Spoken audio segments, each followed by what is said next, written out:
하느님이시요 사람이신 그리스도의 시. 백부장의 종을 고치시다. 예수께서는 시골에서 오셔서 가파르나움으로 들어가신다.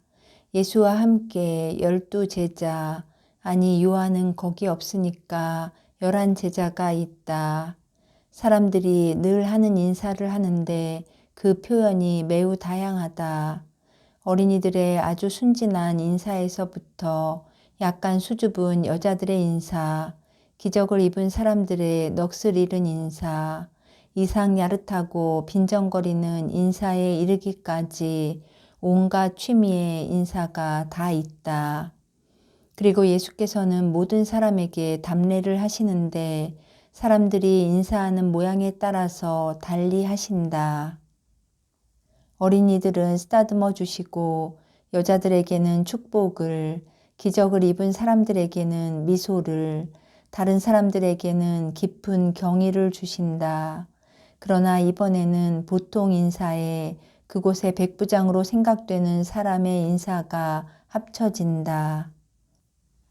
그는 선생님 안녕하십니까? 하고 인사하고 예수께서는 하느님께서 당신께 가시기 바랍니다. 하고 대답하신다. 이 만남이 어떻게 진행되려는지 보고 싶어서 군중이 가까이 오는 동안 로마인은 계속해서 말한다. 선생님을 여러 날 전부터 기다렸습니다. 산 위에서 선생님의 말씀을 듣던 사람들 가운데에서 저를 알아보지 못하시겠지요? 저는 평복을 입고 있었으니까요. 제가 왜 왔는지 묻지 않으십니까? 그것은 묻지는 않겠습니다. 내게서 무엇을 원하십니까? 우리는 모임을 가지는 사람들을 감시하라는 명령을 가지고 있습니다. 겉으로 보기에는 올바른 모임을 허가한 것을 로마가 후회해야 한 일이 너무도 많았습니다. 그러나 선생님을 보고 선생님의 말씀을 듣고 저는 선생님을 생각하기를 마치 주님, 제게는 병든 하인이 한 사람 있습니다. 그 사람은 뼈의 병으로 인해서 마비되어서 제 집에 그의 침대에 누워 있습니다. 그런데 몹시 괴로워합니다. 우리 의사들은 고치지를 못합니다. 저는 선생님의 동족의 의사들을 청했습니다. 이것은 이 지방의 상한 공기에서 오는 병이라 이곳 의사들이 물이 바다의 모래로 스며들기 전에 괴어있는 바닷가에 열이 있는 땅에서 자라는 풀을 가지고 그 병을 치료할 줄을 알기 때문입니다. 그러나 그 사람들은 오기를 거절했습니다. 앓는 사람이 성실한 하인이기 때문에 이것이 대단히 고통스럽습니다. 내가 가서 고쳐드리겠습니다. 아닙니다, 주님. 저는 그렇게까지는 청하지 않습니다. 저는 선생님네들이 보기에 쓰레기 같은 이교도입니다. 히브리인 의사들이 제 집에 발을 들여놓아서 부정을 탈 것을 두려워한다면 신과 같으신 선생님께는 더군다나 부정이 될 것입니다. 저는 선생님을 집에 모실 자격이 없습니다. 그러나 선생님께서는 존재하는 모든 것에 명령을 하시니까 여기서 한 말씀만 하셔도 제 하인이 나을 것입니다. 저는 카이사리를 비롯해서 많은 권위자들에게 복종하는 사람입니다. 그래서 제가 명령받은 대로 하고 생각하고 행동해야 합니다. 그러나 저도 제 밑에 있는 병사들에게 명령할 수가 있어서 이 병사에게 가라 하면 가고 저 병사에게 오너라 하고 말하면 옵니다. 그리고 하인에게 이것을 해라 하고 말하면 제가 말하는 대로 합니다. 존재하는 분이신 선생님께 병이 즉시 복종해서 물러갈 것입니다. 병은 사람이 아닙니다. 하고 예수께서 이 일을 제기하신다. 선생님께서도 사람이 아니십니다. 그러나 또한 사람이기도 하십니다. 그러므로 자연의 힘과 열병에도 명령하실 수 있습니다. 모든 것이 선생님의 능력에 복종하니까요. 가파르나움의 유력자들이 예수를 따로 불러서 말한다. 저 사람은 로마인이지만 말을 들어주십시오. 저 사람은 우리를 존중하고 우리를 도와주는 좋은 사람이니까요. 저 사람이 회당을 지어주고 병사들에게 경외심을 가지게 해서 안식일 동안에 우리를 비웃지 못하게 한다는 것을 생각하십시오. 그러니까 선생님의 도시를 위해 저 사람에게 그 은혜를 베풀어 주셔서 실망해서 화가 나지 않게 하시고 우리에게 대한 애정이 미움으로 변하지 않게 하십시오. 예수께서는 유력자들과 백부장의 말을 들으신 다음 미소를 지으시며 백부장에게로 돌아서시면서 말씀하신다. 앞장 서십시오. 내가 가겠습니다. 그러나 백부장은 다시 말을 시작한다. 아닙니다, 주님. 말씀드린 것과 같이 제 집에 들어오시면 제게는 큰 영광이겠습니다마는 저는 그럴 만한 자격이 없습니다. 한 말씀만 하십시오. 그러면 제 하인이 나을 것입니다. 그러면 그렇게 되기를 원합니다. 믿음을 가지고 가십시오. 이 순간에 열병이 물러가고 생명이 그의 지체에 돌아옵니다. 선생의 영혼에도 생명이 들어가게 하십시오. 가보세요. 백부장은 군대식 경례를 한 다음 몸을 굽혀 인사를 하고 나서 물러간다. 예수께서는 그가 떠나가는 것을 바라다 보시다가 그곳에 있는 사람들에게 몸을 돌리시고 말씀하신다. 분명히 말하지만 나는 이스라엘에서 저만한 믿음을 얻어 만나지 못했습니다. 오, 그러나 이것은 참말입니다. 어두움 속을 걸어가던 백성이 큰 빛을 보았고 죽음의 어두운 골에서 살고 있던 사람들에게 큰 빛이 나타났다. 또 이런 말도 있습니다. 메시아는 나라들 위에 그의 길을 높이 쳐든 다음 그 나라들을 한데 모을 것이다. 오, 내 나라, 정말 너에게도 수없이 많은 사람이 몰려올 것이다. 마디안과 에파의 모든 쌍봉 낙타와 단봉 낙타들보다도 사바의 금과 향을 가지고 오는 사람들보다도 세다르의 모든 가축대와 나바이옷의 수양들보다도 내게 오는 사람이 더 많을 것이고 바다의 백성들과 여러 나라의 권력이 내게로 오는 것을 보고 내 마음이 기뻐서 후련해질 것이다. 섬들이 내게 경배하려고 나를 기다리고 외국인의 아들들이 내 교회의 벽을 쌓을 것이며 그 교회의 문은 항상 열려 있어 왕들과 나라들의 권력을 받아들여 나를 통하여 그들을 거룩하게 할 것이다. 이사야가 본 것이 실현될 것이다. 여러분에게 말합니다만 동쪽과 서쪽에서 많은 사람이 와서 하늘나라에서 아브라함과 이삭과 야곱과 함께 자리를 차지할 것인데 나라의 자식들은 바깥 어두움 속으로 내던져질 것이고 거기에는 눈물과 이가는 소리가 있을 것입니다. 그러면 선생님은 이방인들이 아브라함의 자손들과 마찬가지가 될 것이라고 예언하시는 것입니까? 마찬가지가 되는 것이 아니라 더 높게 될 것입니다. 그러나 이것이 여러분의 탓이니까 섭섭히 생각하지 마시오. 이 말은 내가 하는 것이 아니라 예언자들이 말하는 것인데 벌써 이것을 확증하는 표들이 있습니다. 이제는 여러분 중에 몇이 백부장의 집에 가서 로마인의 믿음이 그런 대접을 받는 것이 마땅한 것처럼 그의 하인의 병이 고쳐진 것을 확인하시기 바랍니다. 갑시다. 집에는 내가 오기를 기다리는 병자들이 있는지도 모르겠습니다. 예수께서는 사도들과 몇몇 다른 사람들과 같이 가파르나움에 계시는 날 보통 머무르시는 집 쪽으로 향하신다. 더 많은 사람은 호기심에 끌려 떠들썩거리며 백부장의 집을 향하여 간다. 죽은 사람들에게 죽은 사람들을 장사 지내라고 하시오.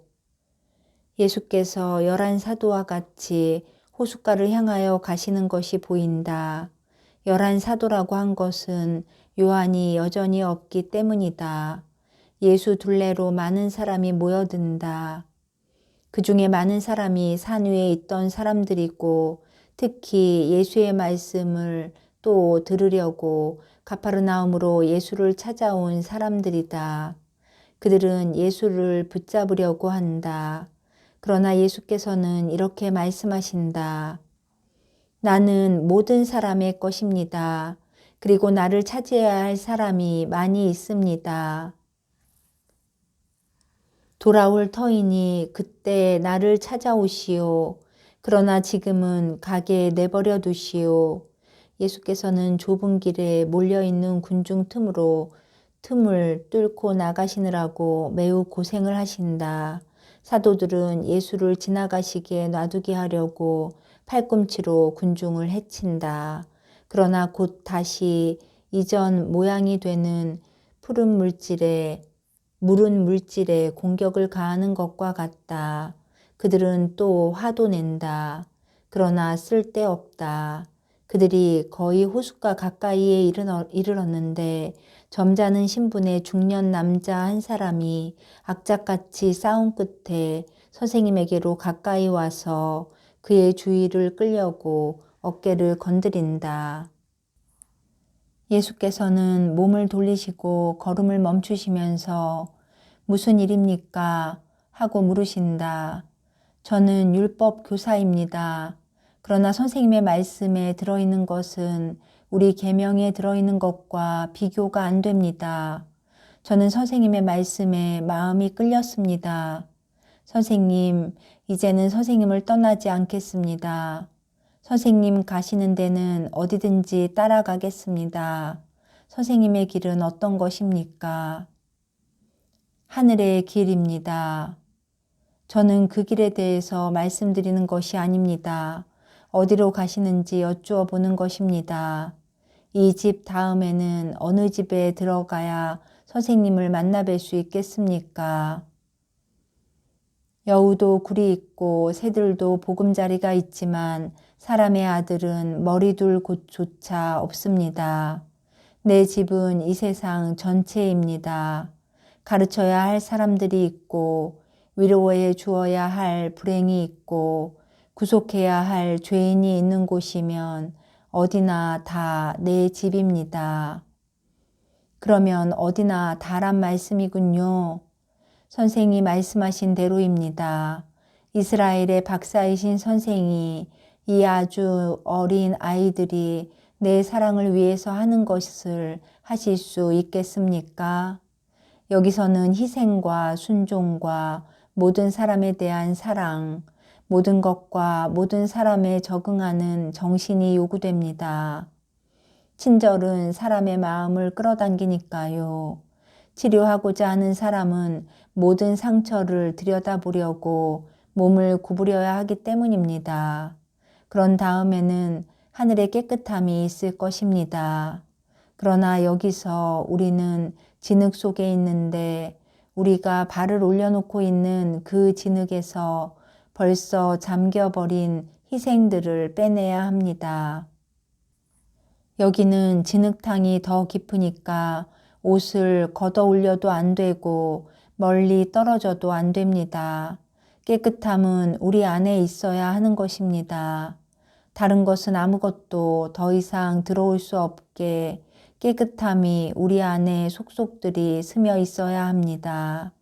이 모든 것을 하실 수 있습니까? 적어도 해보게 놔두십시오. 해보십시오. 나는 선생이 그렇게 할 수 있도록 기도하겠습니다. 예수께서는 다시 길을 가기 시작하신다. 그러다가 당신을 쳐다보는 두 눈에 끌려 행렬이 지나가게 하려고 걸음을 멈추었지만 다른 방향으로 가는 것 같은 키가 크고 튼튼하게 생긴 청년에게 나를 따라오시오 하고 말씀하신다. 젊은이는 소스라쳐서 얼굴빛이 변하고 빛 때문에 눈이 부신 것처럼 눈을 깜빡인다. 그러다가 조금 후에 말을 하려고 입을 벌리지만 대답할 말을 찾아내지 못한다. 이윽고 그는 이렇게 말한다. 선생님을 따르겠습니다. 그렇지만 제 아버지가 코라진에서 돌아가셨기 때문에 제가 장례를 치러야 합니다. 장례를 치르게 해주십시오. 그리고 나서는 오겠습니다. 나를 따르시오. 죽은 사람들의 장례는 죽은 사람들에게 맡기시오. 당신은 이미 생명이 빨아들였소. 하긴 당신이 그것을 바라기도 했소. 진리가 당신을 제자를 삼기 위해서 당신 주위에 만들어 놓은 빈 자리를 불만으로 생각하지 마시오. 정을 잘라버리는 것은 진리의 종으로 변한 사람에게서 돋아나는 날개의 뿌리가 되오. 부패는 제 운명에 맡겨버리시오. 당신은 아무것도 썩은 것이 없는 나라를 향해 올라가시오. 거기서 당신은 아버지의 썩지 않는 진주도 만나게 될 것이오. 하느님께서는 부르시며 지나가시오. 내일은 당신이 벌써 오늘 가졌던 마음과 하느님의 초대를 찾아내지 못할 것이오. 자, 오시오. 그리고 가서 하느님의 나라를 전하시오. 그 사람은 벽에 기대서서 팔을 흔들거리며 그대로 있다. 그는 작은 주머니들을 가지고 있는데 그 안에는 분명히 항료와 붕대가 들어있을 것이다. 그는 머리를 기울이고 대립하는 두 가지 사랑, 즉 하느님께 대한 사랑과 아버지에 대한 사랑을 곰곰이 생각한다. 예수께서는 기다리시며 그를 바라다 보신다. 그러다가 아주 어린 아이를 하나 붙들어 가슴에 꼭 껴안으시면서 말씀하신다. 나와 함께 이렇게 기도해라. 아버지, 당신을 찬미하오며 인생의 망상 속에서 울고 있는 사람들을 위하여 당신의 빛을 간청합니다. 아버지, 당신을 찬미하오며 누가 붙들어줄 필요가 있는 어린아이와 같은 사람을 위하여 당신의 힘을 간청합니다. 아버지, 당신을 찬미하오며 당신의 사랑을 베푸시어 당신이 아닌 모든 것을 잊게 하시고 여기와 하늘에서 그들의 모든 재산을 당신에게서 얻을 수 있을 터인데 그것을 믿을 줄 모르는 모든 사람을 잊게 해주시기를 간청합니다.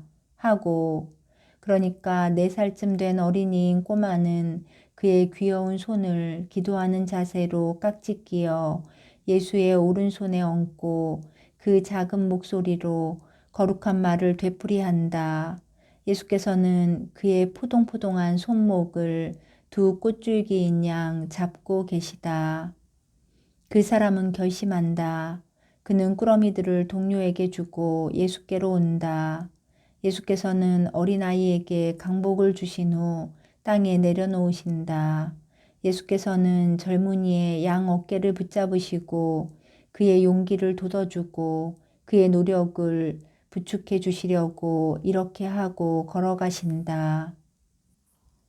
또 한 사람이 묻는다. 저도 저 사람과 같이 가고 싶습니다. 그러나 선생님을 따르기 전에 부모께 하직 인사를 하고 싶습니다. 허락해 주시겠습니까? 예수께서는 그를 똑바로 바라보시다가 대답하신다. 당신에게는 인간적인 것에 뻗어들어간 뿌리가 너무나 많소. 그 뿌리들을 뽑으시오. 또 뽑을 수가 없으면 잘라버리시오. 하느님을 섬기는 데에는 전적인 정신의 자유를 가지고 와야 하오. 자기를 바치는 사람은 묶는 것이 아무것도 없어야 하오.